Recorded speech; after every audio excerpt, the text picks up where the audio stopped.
இந்த SQL model எப்படி இருக்குன்னு கேட்டீங்கன்னு வச்சுங்களேன், தனுஷுடைய மார்க்கு அவருடைய அட்டெண்டன்ஸ் டீடைல்ஸ் எல்லாமே ரிலேட் ஆகுதுங்க.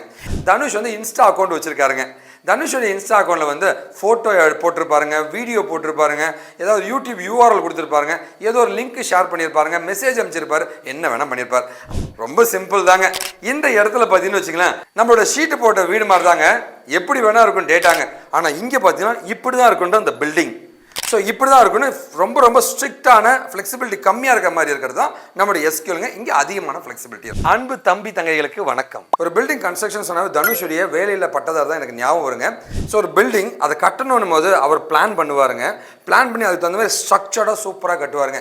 இந்த மாதிரி வந்து ஐடியில் வந்து டேட்டாக்கெல்லாம் இப்படி தான் டேட்டா இருக்கணும்ட்டு ஸ்டோர் பண்ணணும்னு நினச்சிங்கன்னா வந்து அந்த இடத்துல வந்து SQL அப்படின்ற டெக்னாலஜியை பயன்படுத்துவாங்க. அதுவே வந்து தனுஷ் பர்சனலாக வந்து வீட்டில் தங்கியிருப்பார், மொட்டை மாடியில் எப்படி வேணாலும் தக்கலாம், ஒரு ஷீட் மூலமாக தங்கியிருப்பாருங்க. அந்த மாதிரி வந்து டேட்டாக்கள் எப்படி வேணால் இருக்கலாம், அந்த மாதிரி ஒரு டேட்டாவை நான் ஸ்டோர் பண்ணணும் அப்படின்னு பார்த்தீங்கன்னா வந்து அதை வந்து NoSQL அப்படின்ற டெக்னாலஜி மூலமாக ஸ்டோர் பண்ணுவாங்க, அதை எடுப்பாங்க. அண்ணா இந்த டேட்டாலாம் எப்படி அண்ணா இருக்கும் அப்படின்னு நீங்கள் ஒரு வார்த்தை கேட்கலாங்க. தனுஷே எடுத்துக்கலாங்க. தனுஷ் வந்து ஸ்கூலில் படிக்கிறாருங்க.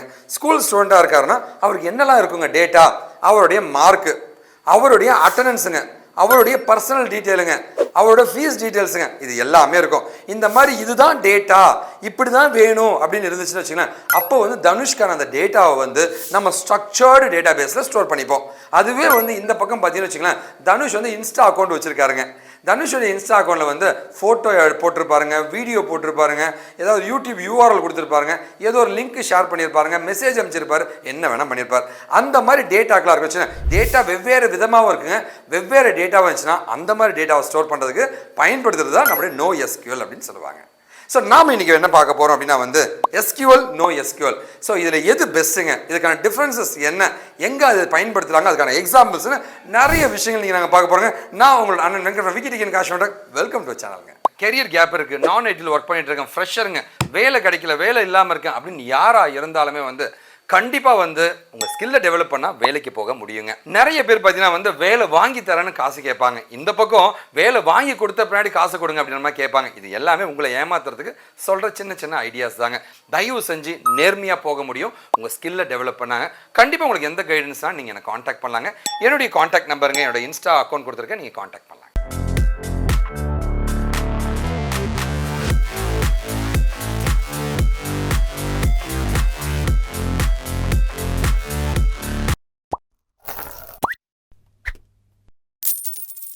நிறைய டெக்னாலஜி வீடியோஸ் போட்டுருக்கோங்க. நீங்கள் எனக்கு சப்போர்ட் பண்ண நினச்சிங்கன்னா வந்து கண்டிப்பாக வந்து என்னோட சேனலை மட்டும் சப்ஸ்கிரைப் பண்ணி எங்களுக்கு சப்போர்ட் பண்ணுங்கள் ப்ளீஸ். ஃபஸ்ட்டு வந்து பார்த்தீங்கன்னா என் பில்டிங் கட்ட வேண்டிய அந்த மாடல். ஸோ இந்த SQL மாடல் எப்படி இருக்குன்னு கேட்டீங்கன்னு வச்சுங்கன்னா, தனுஷுடைய மார்க்கு அவருடைய அட்டெண்டன்ஸ் டீட்டெயில்ஸ் எல்லாமே ரிலேட் ஆகுதுங்க. இந்த மாதிரி ரிலேஷனல் டேட்டா இருந்துச்சு அப்படின்னா வந்து அதை வந்து ஸ்டோர் பண்ணுறதுக்கு SQL பயன்படுத்துவாங்க.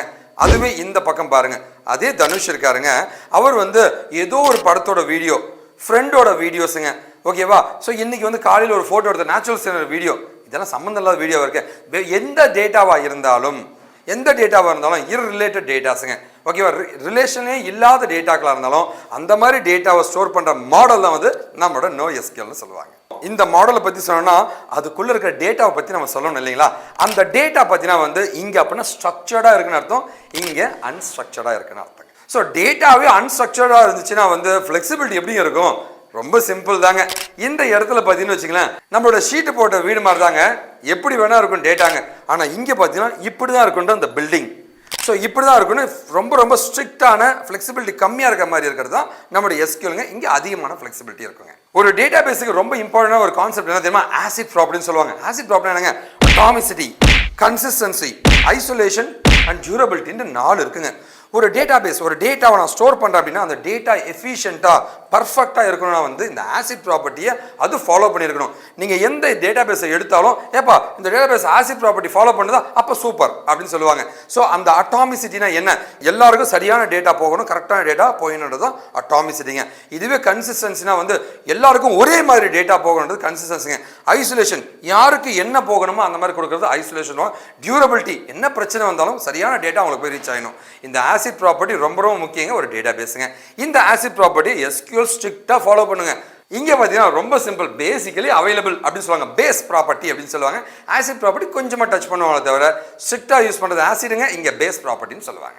ஸோ ஆசிட் ப்ராப்பர்ட்டி பற்றி நம்ம பேசலாம். கண்டிப்பாக வந்து டேட்டா அவைலபிலிட்டி பற்றி நம்ம பேசி ஆகணும். ஏப்பா இந்த டேட்டா ஒழுங்காக அவைலபிளாக இருக்குன்னா எஸ்கியூஎல் இருந்துச்சுன்னா கன்ஃபார்மாக அது அவைலபிலிட்டி தாங்க, எல்லாமே ஃபாலோ பண்ணுறதோட பக்கம். ஏங்க ஒரு பில்டிங்கை காத்தடிக்குதுங்க, பில்டிங் நிற்குங்க, அது இங்கே இருக்க இங்கே வந்து ஒரு ஷீட்டு போட்டு கட்டியிருக்கேன், நிற்குமாங்க? நிற்காது. ஆனால் நிற்க ட்ரை பண்ணுங்க.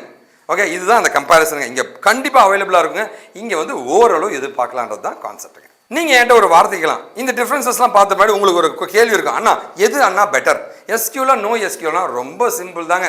நம்முடைய தனுஷோடைய கதை தான் நான் சொல்கிறேங்க. தனுஷோடைய மார்க் எல்லாத்தையும் வந்து எஸ்கியூல ஸ்டோர் பண்ணு, தனுஷோடைய social network Instagram, Facebook, LinkedIn, ட்விட்டர்லாம் நோ எஸ்கியூல ஸ்டோர் பண்ணு. இடத்துக்கு தகுந்த மாதிரி எதுன்றது நீங்கள் தான் முடிவு பண்ணணுங்க. ஆனால் அப்படின்னா வந்து பர்ஃபார்மன்ஸ் எப்படின்னா இருக்கும், எஸ்கியூலா நோ எஸ்கியூலா எது ரொம்ப ஃபாஸ்ட்டாக இருக்கும்? நீங்கள் ஒரு வார்த்தை என்கிட்ட கேட்கலாங்க, ரொம்ப சிம்பிள் தாங்க. எஸ்கியூலா நோ எஸ்கியூலான்னு கேட்டிங்க அப்படின்னா வந்து எஸ்கியூலில் இப்படி தான் டேட்டா இருக்கும், நோ எஸ்கியூல் எப்படி வேணா இருக்குங்க. ஸோ ஆப்வியஸ்லி பார்த்தீங்கன்னா வந்து இது ரொம்ப ரிலேட்லாம் ஆகலை, சரிங்களா? ஓகே, அதனால் இதை எடுக்கிறது ரொம்ப ரொம்ப ஈஸிங்க when compared to this one. But ஆனால் இதுதான் எஃபிஷியன்ட்டுங்க. நீங்கள் என்கிட்ட ஒரு வார்த்தை கேட்கலாம், when not to use SQL. அண்ணா இதெல்லாம் ஓகேனா நோ எஸ்கியூஎல் இவ்வளோ பிரச்சனை இருக்குல்ல, எப்போல்லாம் நோ எஸ்கியூஎல் பயன்படுத்தக்கூடாதுன்னா ஒரு ஸ்ட்ரக்சர்டு டேட்டாவாக இருந்துச்சுன்னா அந்த இடத்துல நோ எஸ்கியூலோட பயன்பாடு நமக்கு தேவைப்படாதுங்க.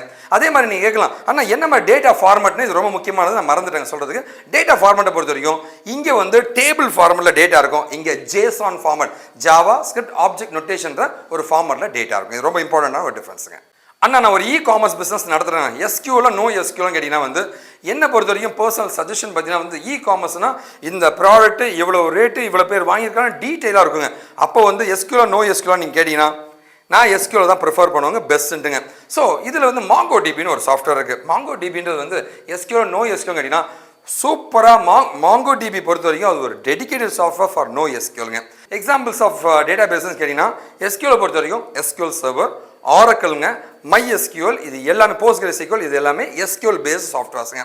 அதே இந்த பக்கம் பார்த்தீங்கன்னா வந்து MongoDBன்றது ஒரு டிப்பிக்கலான சாஃப்ட்வேருங்க, NoSQLக்காக உருவாக்கப்பட்ட ஒரு சாஃப்ட்வேர் தான் MongoDBங்க. நம்ம வீடியோட கடைசிக்கு வந்தாச்சுங்க. NoSQL டேட்டாபேஸை பற்றி நிறைய பேசிட்டோம். 4 முக்கியமான வகைகளாக வந்து டேட்டாக்களை ஸ்டோர் பண்ணுவாங்க. என்ன மாதிரி வகைகள் ஆனாலும் ஃபர்ஸ்ட் வந்து கீ வேல்யூ பேர்னு சொல்லுவாங்க. கீ வேல்யூ பேர்னா வந்து இதுக்கு இதுதான் பேரு, இதுக்கு இதுதான் பேரு, இதுக்கு இது இந்த மாதிரி டேட்டாக்களை ஸ்டோர் பண்ணி வச்சிருப்பாங்க. இது கீ வேல்யூ பேர்னு சொல்லுவாங்க. அடுத்தது பார்த்தீங்கன்னா வந்து எல்லாமே ரோ வைஸாக ஸ்டோர் பண்ணுறத விட காலம் வைஸாக ஸ்டோர் பண்ணலாமேன்ற மாதிரி டேட்டா மாறிடுச்சுங்க. இப்போ அது காலம்னார் டேட்டா பேசஸ் அப்படின்னு சொல்லுவாங்க. இது ஒரு வித்தியாசமான டேட்டா பேசஸ்ங்க. சில இடங்களில் ரேராக வந்து இந்த மாதிரி டேட்டாக்களை ஸ்டோர் பண்ணுறாங்க. அண்ட் மூணாவது பார்த்தீங்க அப்படின்னா வந்து டாக்குமெண்ட் பேஸ்ன்னு சொல்லுவாங்க, MongoDB அதாங்க. ஸோ உங்கள் டேட்டா எல்லாமே இந்த ஜேசானாக ஸ்டோர் ஆகும், ஒரு ரோவாக ஸ்டோர் ஆகும், ஒரு டாக்குமெண்ட்டாக ஸ்டோர் பண்ணிங்கன்னா அது ஜேசான் ஃபார்ம்னு சொல்லுவாங்க. அடுத்து வந்து ரொம்ப அட்வான்ஸாக சொல்லப்படுற சோஷியல் நெட்வொர்க்ஸ், ஃபேஸ்புக் மாதிரி இவன் இவனோட ஃப்ரெண்டு, அவன் அவனோட ஃப்ரெண்டு, அவன் அவனோட ஃப்ரெண்டு, அவன் அவனோட ஃப்ரெண்டுன்னு வருங்க. இந்த மாதிரி வந்து ஒரு ட்ரீயாக வரத்தொட்டு, ஒரு கிராஃபிக்கல் ஃபார்மேட் ட்ரீயாக வரத்தொட்டு கிராஃப் டேட்டா பேஸஸ் வந்திருக்கேன். இந்த மாதிரி 4 வகையாக வந்து NoSQL டேட்டா பேஸை பிரிப்பாங்க. ஸோ கண்டிப்பாக இந்த வீடியோ பிடிச்சிங்கன்னு நம்புறேங்க. ஸோ டெக்னாலஜின்றது வந்து ரொம்ப சிம்பிளான ஒரு விஷயம் தாங்க. SQL NoSQL ரெண்டுத்தையும் படிச்சாங்க, ரெண்டுமே ஒரே மாதிரி தான் இருக்குங்க. ஒன்று அண்ட் ரெண்டாவது வந்து ஐடிக்குள்ளே நுழையணும், வெளிநாட்டுக்கு போகணுங்க, உங்கள் ட்ரீம் ஜாபை அடையணும், நேர்மையாக போகணும் அப்படின்னா வந்து கண்டிப்பாக நீங்கள் காண்டாக்ட் பண்ணுங்கள். நான் உங்களுக்கு உதவி பண்ண தயாரிக்கேன். நான் உங்களோட அண்ணன் வெங்கட் விக்கிடிகன் காஷம் விட வாழ்க தமிழ்.